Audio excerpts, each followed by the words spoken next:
नमस्कार दोस्तों। Twitter, WhatsApp जैसी सोशल मीडिया प्लेटफॉर्म बंद होंगे या चलेंगे या क्या है, उन पे बैन हो सकता है, क्या हम उनका उपयोग कर पाएंगे? ऐसे बहुत सारे सवाल हम लोगों के दिमाग में अभी वर्तमान समय में चल रहे हैं। क्यों?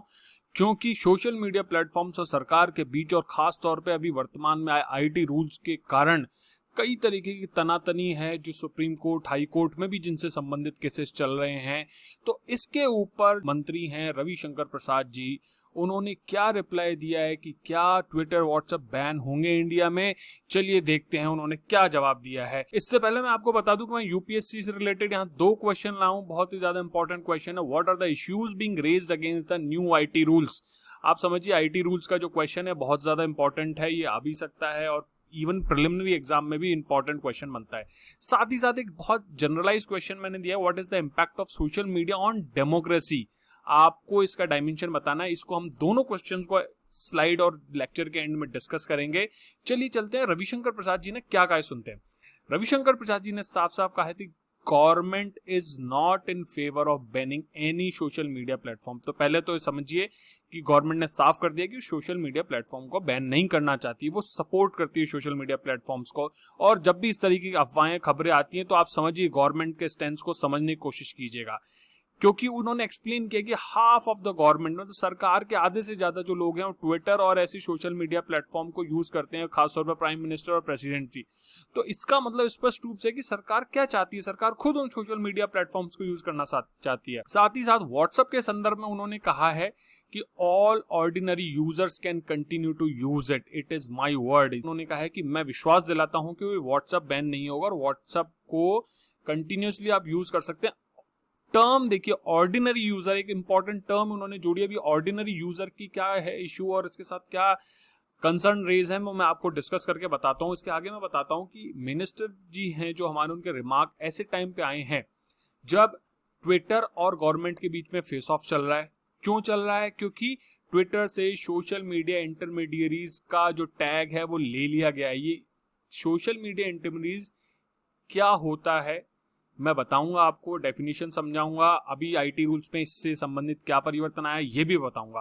व्हाट्सएप के इशू में जैसा कि हम सब लोग जानते हैं कि व्हाट्सएप ने अभी हाल ही में हाई कोर्ट में, सुप्रीम कोर्ट में ऐसी अपनी केस दायर किया नए जो आईटी रूल्स हैं उनके अगेंस्ट। और व्हाट्सएप का कहना है कि अगर नए आईटी रूल्स लागू हो जाएंगे तो उसका जो एंड टू एंड इंक्रिप्शन वाला जो कॉन्सेप्ट है वो बंद हो जाएगा। लेकिन मिनिस्टर ने साफ साफ रूप से बोला है कि सभी व्हाट्सएप मैसेज को हम डिक्रिप्ट नहीं करना चाहते, हम केवल उन मैसेज को जो कि वायरल हो जाते हैं, मॉब लिंचिंग जैसी घटनाएं करते हैं, रॉयट्स यानी दंगे फैलाते हैं, किलिंग, मर्डर करवाते हैं, महिलाओं को नग्न रूप से या फिर यौन उत्पीड़न का कारण बनते हैं, बच्चों और महिलाओं का, केवल इन्हीं केसेस में हम जो बदमाशी करने वाला व्यक्ति है उसको जानना चाहते हैं। और ऐसे ही केस में हम डिक्रिप्ट करना चाहते हैं। हम एंड टू एंड इंक्रिप्शन के अगेंस्ट नहीं है, केवल वो जो बदमाशी करते हैं और देश की अखंडता सुरक्षा के अगेंस्ट है, और जो सामान्य जनता को एक्सप्लॉइट करके दंगे करवाने, ऐसे जो काम करते हैं, केवल हम उन चीजों को डिक्रिप्ट करना चाहते हैं। साफ साफ रूप से गवर्नमेंट ने कहा है। और उसने कहा है कि अगर इंडिया के बाहर भी कोई व्यक्ति ऐसा करना चाहता है तो हम जानना चाहते हैं कि इंडिया में उसको किसने शुरू किया। तो उन्होंने साफ साफ रूप से कहा है कि we support social media platforms, but देश की अखंडता सुरक्षा और यहाँ की जो नागरिकों की सुरक्षा है वो सर्वोपरि है, और उनकी सुरक्षा के लिए, उनके स्वास्थ्य के लिए और एकता को बनाए रखने के लिए इस तरीके की अनुमति चाहिए। ये नए आईटी रूल्स में। अब इसके साथ साथ उन्होंने उदाहरण देके कहा, अमेरिका में जब अभी वर्तमान में प्रेसिडेंट का इलेक्शन हुआ, ट्रम्प साहब हार गए, तो उनका जो कैपिटल हिल था, वॉशिंगटन का सबसे जो सेफ इलाका था, वहां पर भी लोगों ने रेड की। लेकिन जब रेड हुई तो आपने अपने ट्विटर ने उस समय की जो प्रेसिडेंट थे उनका भी अकाउंट रेड कर दिया, ब्लॉक कर दिया, समझिए आप। लेकिन वो ये कहना चाहते हैं कि फार्मर्स जब स्ट्राइक कर रहे हैं रेड फोर्ट को और कई अनुचित गतिविधि कर रहे हैं, नेकेड स्वॉर्ड्स दिखा रहे हैं, पुलिसमैन को परेशान कर रहे हैं, उनको इंजर कर रहे हैं, पनिश कर रहे हैं, तो ऐसे समय में आप यहाँ पे किसी का भी ट्विटर अकाउंट बंद नहीं करते हो। तो वो ये कंपैरिजन कहना चाहते हैं। ट्विटर यूएस की कंपनी है तो आपके लिए कैपिटल हिल बहुत इज्जत की बात है, लेकिन क्या रेड फोर्ट हमारे लिए उतनी इज्जत की बात नहीं है? रेड फोर्ट हमारे लिए, भारत के लिए भी उतनी ही इज्जत की बात है। आप दिखाते हैं लद्दाख जो है चाइना का पार्ट है, इस तरीके की गतिविधि भारत के देश में अब नहीं चलेगी, क्योंकि अब यहाँ नियम और कानून और लॉ एंड ऑर्डर के हिसाब से रूल ऑफ लॉ चलेगा, जिस हिसाब से आपको अगर किसी सोशल मीडिया इंटरमीडिएट या सोशल मीडिया को भारत में चलना है तो उसे यहाँ के नियम मानने ही पड़ेंगे। साथ ही साथ India is equally entitled to safeguard its digital sovereignty. ये मिनिस्टर साहब ने बहुत इंपॉर्टेंट की, डिजिटल सॉवरेनिटी का मतलब है कि भारत में जो चीजें बन रही, भारत में जो डेटा बन रहा है उसका प्रोटेक्शन यही होना चाहिए, उसको यहाँ के अनुरूप यूज में लेना चाहिए। आप अपने नियमों के हिसाब से उस डेटा का यूज नहीं कर सकते, मिसयूज नहीं कर सकते या नियंत्रण नहीं कर सकते हैं। इसके साथ साथ मैं आपको बता दूं कि नए आईटी रूल्स जो हैं, अभी देखिए क्वेश्चन क्या था, Twitter and WhatsApp are up in arms against the new IT rules, why, ये क्वेश्चन है। तो मैं आपको बता दूं जो आईटी रूल्स नए आए हैं वो 26 मई से इफेक्टिव हो गए हैं और उन्होंने disclose the origin of any message if the authorities consider the message to be harmful. जैसे मैंने एक्सप्लेन किया पहले कि वो तब ओरिजिन जानना चाहते हैं जब उसमें देशद्रोह या किसी व्यक्ति की गरिमा हार्म करने की बात हो, बच्चों को एक्सप्लॉइट करने की बात हो, हिंसक गतिविधियां भटकाने की बात हो, हेट स्पीचेस की बात हो, ऐसे समय पे केवल ओरिजिन पता करने की बात है। तो व्हाट्सएप तो दिल्ली हाई कोर्ट चला गया तुरंत इसके अगेंस्ट, लेकिन ट्विटर ने क्या किया, ट्विटर को जब लीगल कवर नहीं मिला तो ट्विटर ने कहा कि वो गवर्नमेंट के साथ काम कर रहा है। ट्विटर ने एक्सेप्ट कर लिया गवर्नमेंट के जो रूल्स हैं, चीजें हैं उनको।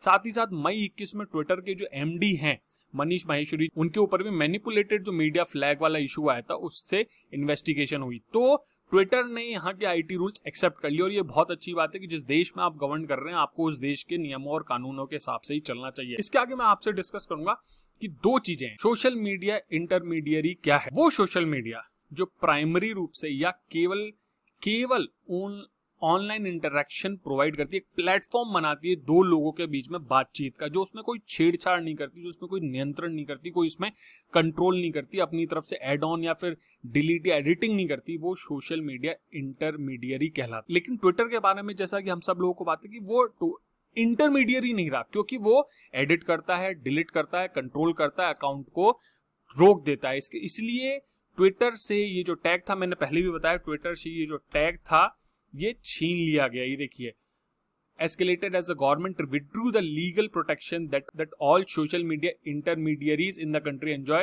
from Twitter, वो ले लिया गया है। ये बात मैंने आपको बता दी। इसके साथ अब देखते हैं कि उन्होंने दो कैटेगरी सोशल मीडिया इंटरमीडियरीज की बनाई है। अब ये किस नंबर ऑफ, तो उन्होंने दो बताई है। The rules make a distinction between social media intermediaries and significant social media intermediaries, जिसका यूजर बेस बहुत ज्यादा है। क्या अमाउंट है कमेंट बॉक्स में बताइएगा। वो सिग्निफिकेंट है और जो नॉर्मल है वो सोशल मीडिया इंटरमीडियरीज है। इसके साथ अब चलते हैं हम यूपीएससी क्वेश्चन पे। अब देखिए, पहली तो चीज है कि टाइम थोड़ा कम दिया गया है कंप्लायंस का। इंडस्ट्री का मानना है थोड़ा ज्यादा टाइम, 1 साल का टाइम दिया है, ठीक है, acceptable. Concern have also been expressed over potential unavailability of safe harbour protection given to the intermediaries under ये, तो सेफ हार्बर के प्रोटेक्शन का इशू। इसके साथ साथ क्या होता है कि अगर कंप्लायंस नहीं किया जाता है तो उनके ऊपर क्रिमिनल लायबिलिटी का केस है, तो उसके बारे में उन्होंने कहा है कि एक बार रीथिंक कीजिए और क्रिमिनल लायबिलिटी हटा दीजिए, आप उसका थोड़ा उपाय कीजिए। साथ ही साथ originator traceability mandate in end to end encrypted platforms, इससे क्या होगा, वीक कर देंगे security architecture of the platform. जैसे व्हाट्सएप कहता है ना मैं एंड टू एंड है, वैसे तो वो एंड टू एंड नहीं है। तो ये जो चीज है कि अगर आप पहले ओरिजिन पता कर लोगे तो आर्किटेक्चर वीक हो जाएगा। तो इसमें साफ साफ मंत्री जी ने कहा है कि हम सबका नहीं, केवल वो जो दंगाई हैं, जो गलत काम कर रहे हैं, जो मिसचीव कर रहे हैं, उनका ओरिजिन जानना चाहते हैं। इसके साथ साथ प्राइवेसी का भी जो इशू है अब्रॉड का, वो भी एक आईटी रूल्स में रेज किया गया है। इसको आप लोग ट्राई कीजिएगा, बहुत स्ट्रेट फॉरवर्ड सिंपल क्वेश्चन है। इसी के साथ धन्यवाद, जय हिंद, जय भारत।